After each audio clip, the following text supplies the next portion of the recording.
Ajá. Voy a intentar hacer un video rápido porque sé que no les gustan los videos largos y no los ven todos. Voy a intentarlo, pero siempre me extiendo porque cuando el tema es importante o interesante para mí, me extiendo y ya. Hacer estos videos me ayuda mucho a organizar ideas en la cabeza, es como una terapia. Es como cuando usted limpia la habitación y luego se siente, wow. Voy a hablar del tiempo. Acabo de pasar aquí el 7 de noviembre. Aquí, pues, en todo el mundo, pero digo aquí. Y se celebraba en Rusia eh, un aniversario más de la Revolución de Octubre, ¿no? La Revolución de Octubre, el 7 de noviembre. ¿Y eso qué? Yo hasta le preguntaba a mi esposa, que es rusa, ella me decía, ay, porque sí. Ella no le presta atención a todas esas vainas. Bueno, yo ya más o menos sabía, pero indagué más y bueno, la Revolución de Octubre pasó en octubre de esa época, en donde todavía se utilizaba el calendario juliano, se llama, calendario que fue dado en honor a Julio César, emperador romano. Hoy en día ya no utilizamos ese, sino utilizamos el calendario gregoriano, que corrigió ciertas falencias del calendario anterior. Y me puse a pensar, bueno, ¿por qué medimos el tiempo así? ¿Por qué lo cambiamos? ¿Y por qué una hora tiene 60 minutos? ¿Y por qué un minuto tiene 60 segundos? ¿Y por qué un día tiene 24 horas? ¿Y por qué todo eso, ¿no? Las divisiones del tiempo, ¿por qué lo medimos? Existe la definición física. No voy a adentrar tanto en eso porque la definición física es irda. No es difícil de entender la definición física, ¿ok? Entonces vamos a la definición histórica y de las diferentes civilizaciones. Anteriormente, pues las civilizaciones intentaron medir el tiempo porque ¿qué es una civilización? Es un grupo de personas que se concentra ya en un solo lugar, se vuelven sedentarios, ya no son cazadores recolectores, sino que ahora van a estar en un solo punto y para eso necesitan tener en cuenta los cambios de tiempo, ¿okay? Las estaciones, más que todo, cuándo se siembra, cuándo se recolecta. Entonces necesitan medir el tiempo para eso.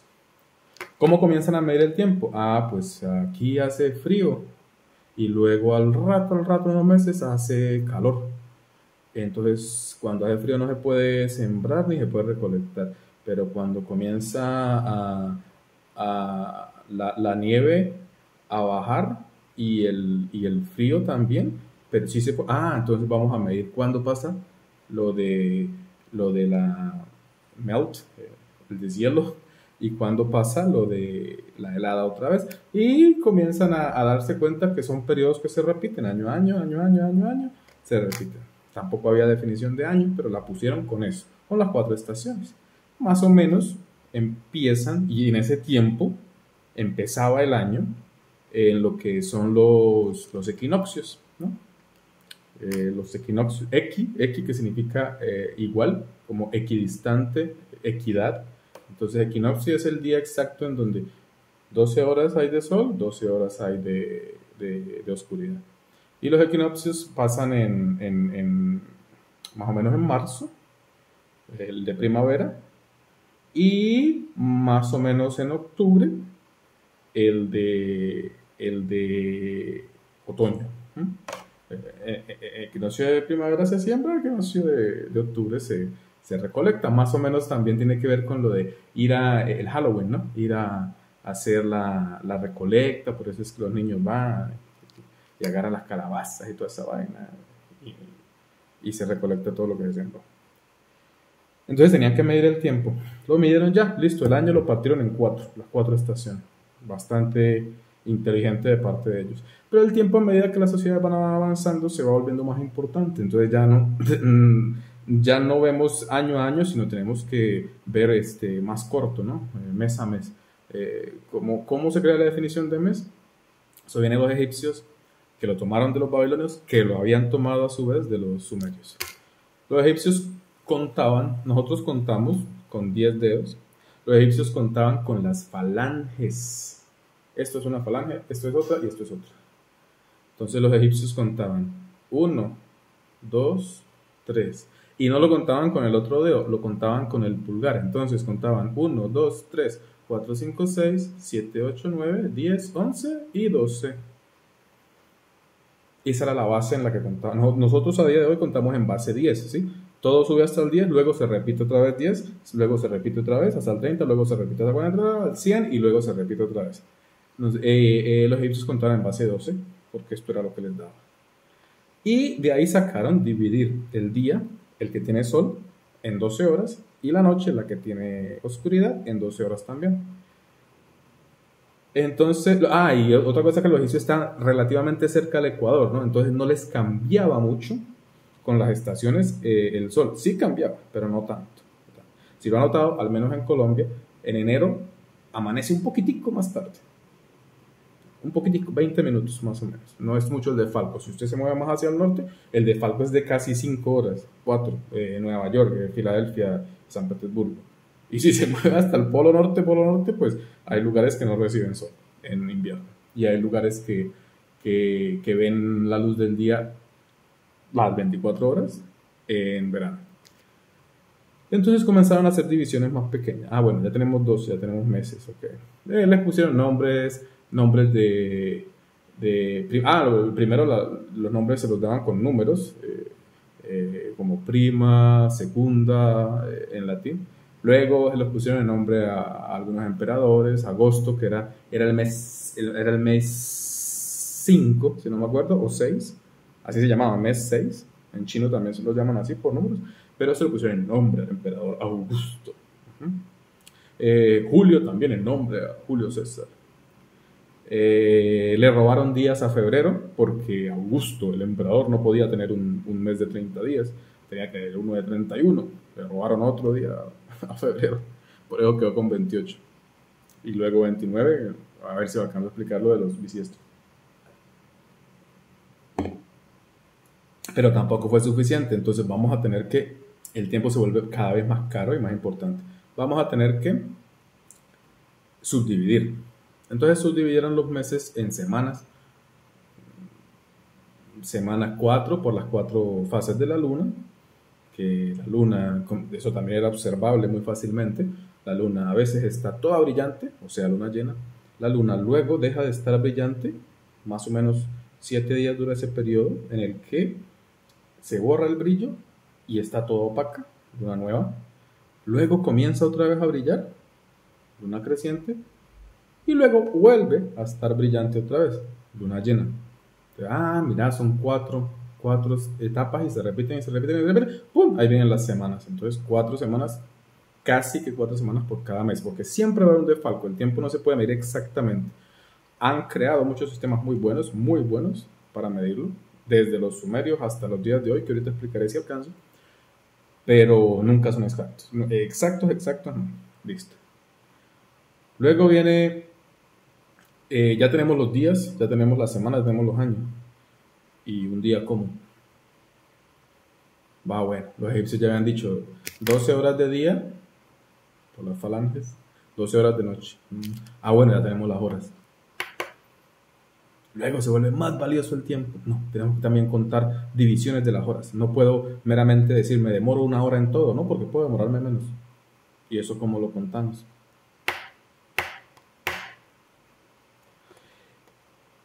En la época romana lanzaron entonces una división que se llamaba prima, minuta. No me acuerdo el tercero. Entonces lanzaron una cuestión ahí. ¿Cómo debe ir la hora? La prima, minuta... se me olvidó el tercer nombre. Entonces, la primera división de las horas. Entonces a esos los llamaron minutos. ¿Sí? Minuta quiere decir diminuto. En inglés existe ese término. Entonces ya dividimos en minutos. ¿Pero ¿cómo qué? ¿Cuántos minutos?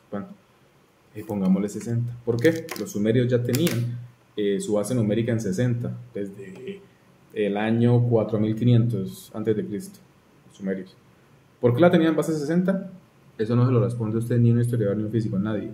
Pero sí se sabe que el 60 es un número muy fácilmente divisible. Se puede dividir por 1, por 2, por 3, por 4, por 5 y por 6. También por 12, que eran las horas que ya teníamos, y también se puede dividir por 60 mismo, que era la base de ellos.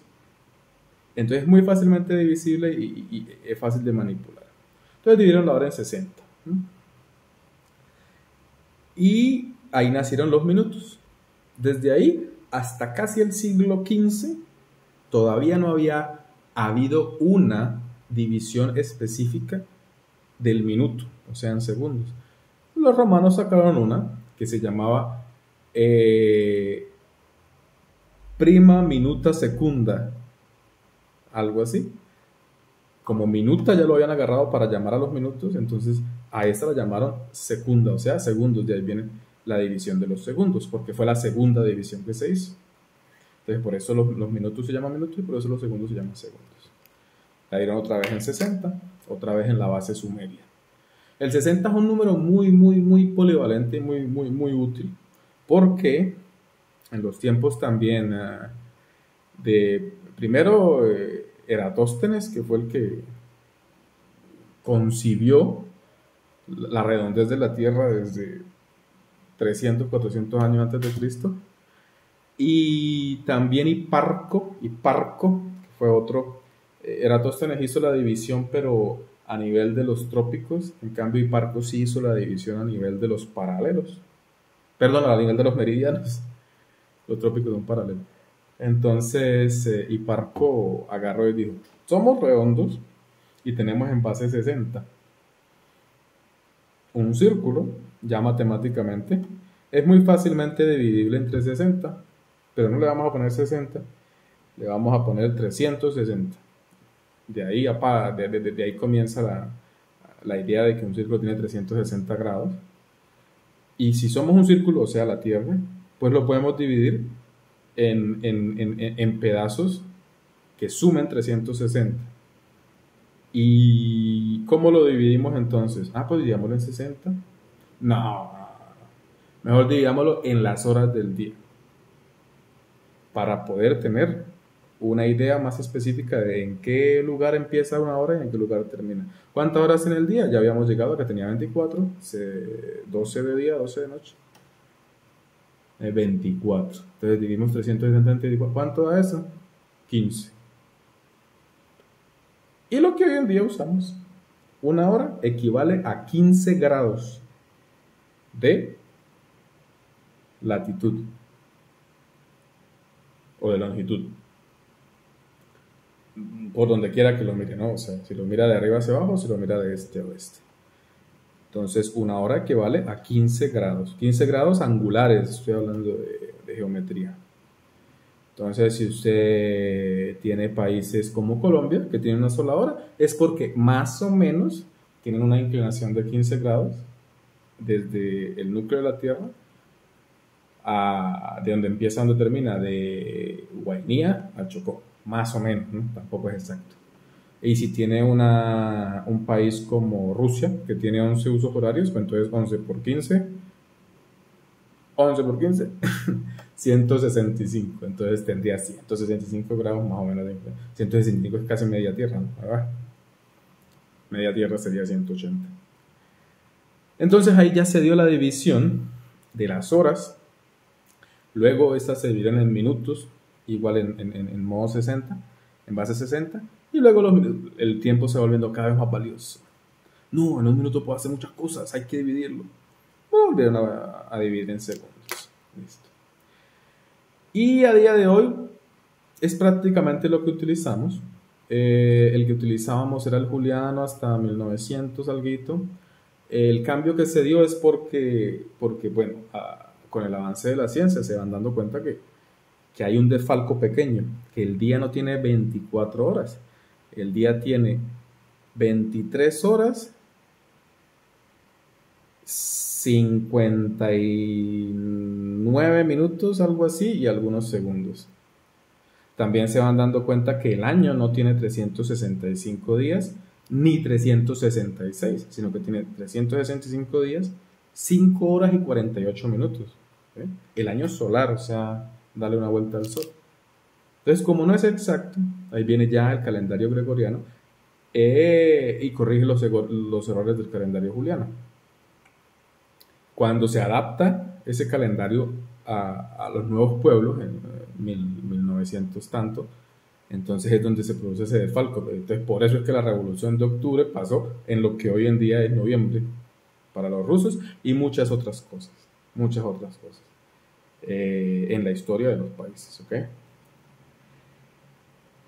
Esa es la definición más o menos histórica de por qué el tiempo lo medimos como lo medimos. Es muy corta también, o sea, si uno se va a cosas más profundas, habría que hablar del movimiento de los planetas, de cuántos planetas había, de cosas de relatividad incluso, eso ya es más físico.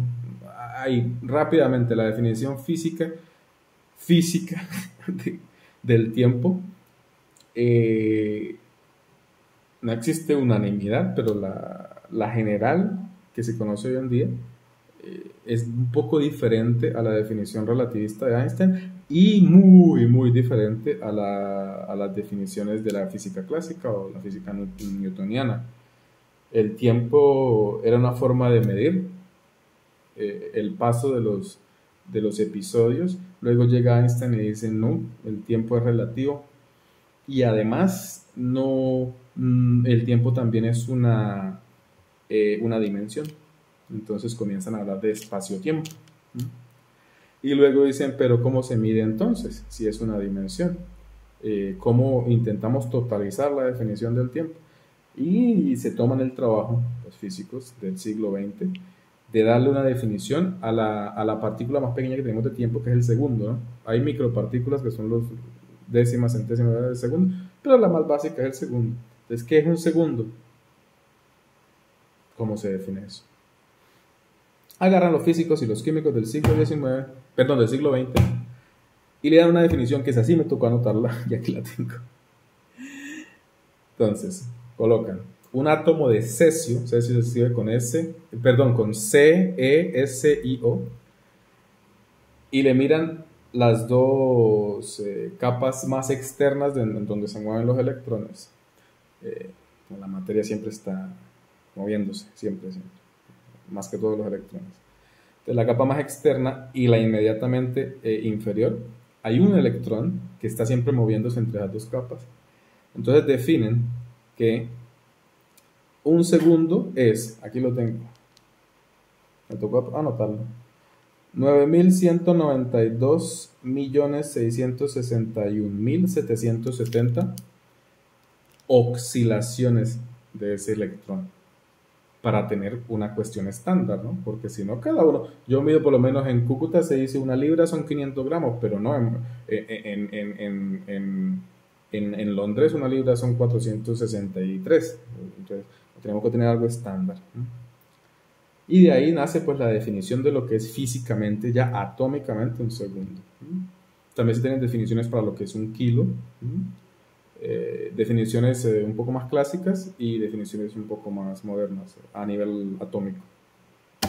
Y así es que funcionan las definiciones que le hemos dado al tiempo a día de hoy.